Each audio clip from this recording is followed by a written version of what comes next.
কি বন্ধু, চিরস্থায়ী জান্নাত ছেড়ে দিলা, জাহান্নামের জন্য সিদ্ধান্ত নিয়েই নিলা। এই নারী, এই ছবি, এই উলঙ্গ দৃশ্য, এই জিনা, এই ব্যভিচার, খোদার কসম ধীরে ধীরে তোমার জাহান্নামের দিকেই নিয়ে যাবে। নুআল্লিহি মা তাওয়াল্লা ওয়া নুসলিহি জাহান্নাম। আল্লাহ বলছে, যে বান্দা আমার রাসূলের বিরুদ্ধাচরণ করবে এবং আমার ঈমানদার বান্দারা যে পথে চলে তার উল্টো পথে চলবে, আল্লাহ বলেন আমি তাকে সেই উল্টো পথেই চালাবো এবং একদিন সত্যি সত্যি আমি তার জাহান্নামে ফেলে দেব। খোদার কসম, এটা কোরআন শরীফের আয়াত।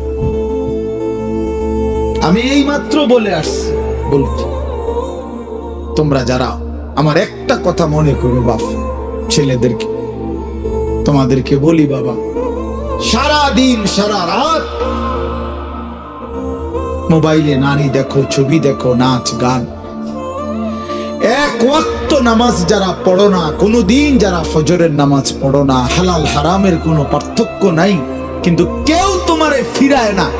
তোমার মা, তোমার বাবা, তোমার পাড়া, তোমার মহল্লা, তোমার দেশবাসী, কেউ তোমারে নিয়ে একটু ভাবে না, কেউ তোমার একটু ফিরায় না, একটা বার বলে না যে বাবা তুই কোন রাস্তায় যাচ্ছিস, কিরে তুই মুসলমানের ঘরে জন্ম নিয়ে এত নষ্ট হয়ে যাচ্ছিস কেন?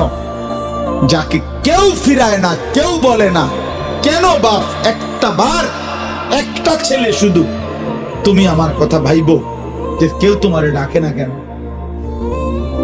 365 দিনে খোদার একটা বছরে কোনোদিন ফজরের নামাজ পড়লা না, অথচ কেউ তোমার একটু বলেও না কিরে বাবা তুই মুসলমানের ঘরে জন্ম নিয়ে ফজরের নামাজ পড়স না কেন?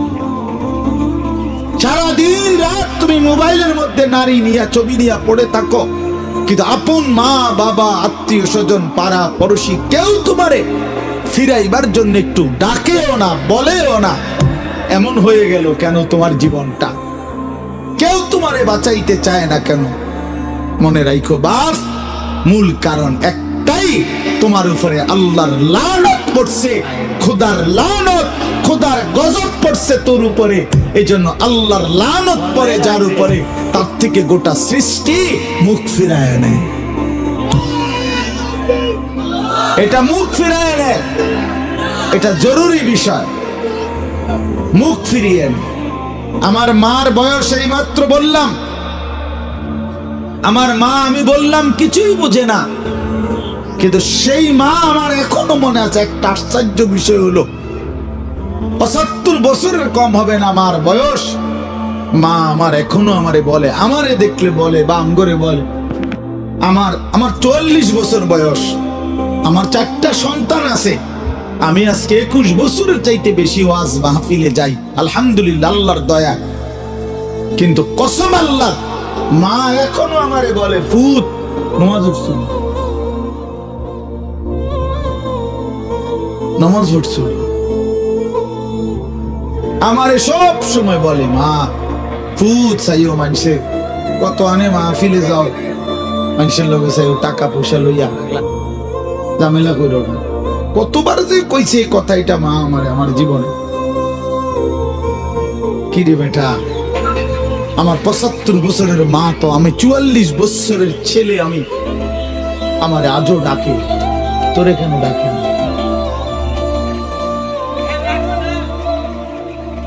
তোর উপরে কোন খোদার লানত পড়ছে বেটা?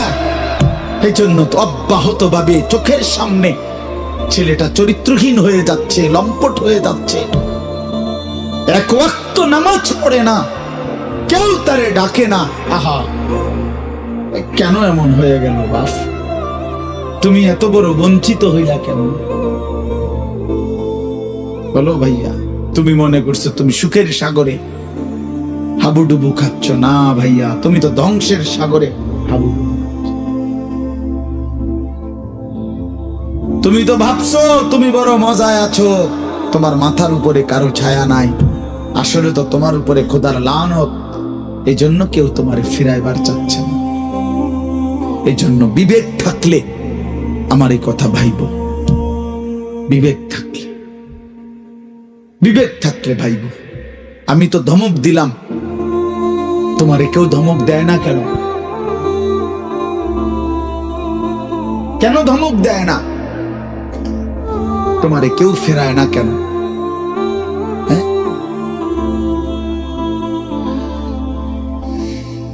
এই জন্য দোস্ত, দয়া করে এটা ভাবা উচিত। আমরা ইনসাফের সাথে আমাদের এটা ভাবা উচিত। আমরা যদি এটা ভাবি, আমাদের জীবন সুন্দর হবে। এই কথাটাই আমি শুরু করছিলাম। আল কাইয়িসু মান দানা নাফসাহু, নবীজি বলছেন সে বুদ্ধিমান যে নিজের হিসাব করে। ওয়া আমিলা লিমা বাদাল মাউত, এবং মৃত্যু পরবর্তীর জন্য আমল করে। সেভাবে আমি কে, আমারে কে বানাইলো, আমি আসলাম কোত্থেকে, কেন বানাইলো, আত্ম উপলব্ধি, নিজের বিবেক, নিজের জাগা। আসলে আমি কে? আমি মানুষ না জানোয়ার? এতটুকু বুঝ, বুদ্ধি, আকল, দিমাগ যদি দোস্ত আমার না থাকে, তা আমি মানুষ হলাম কিভাবে, মুসলমান হলাম কিভাবে? মাসালুল লাযী ইয়াযকুরু রাব্বাহু ওয়াল্লাযী লা ইয়াযকুরু রাব্বাহু মাসালুল হাইয়্যি ওয়াল মাইয়্যিত। নবীজি বলছেন যে আল্লাহকে স্মরণ করে আর যে করে না, এই দুইজনের মধ্যে উদাহরণ হলো একজন জীবিত, একজন মৃত।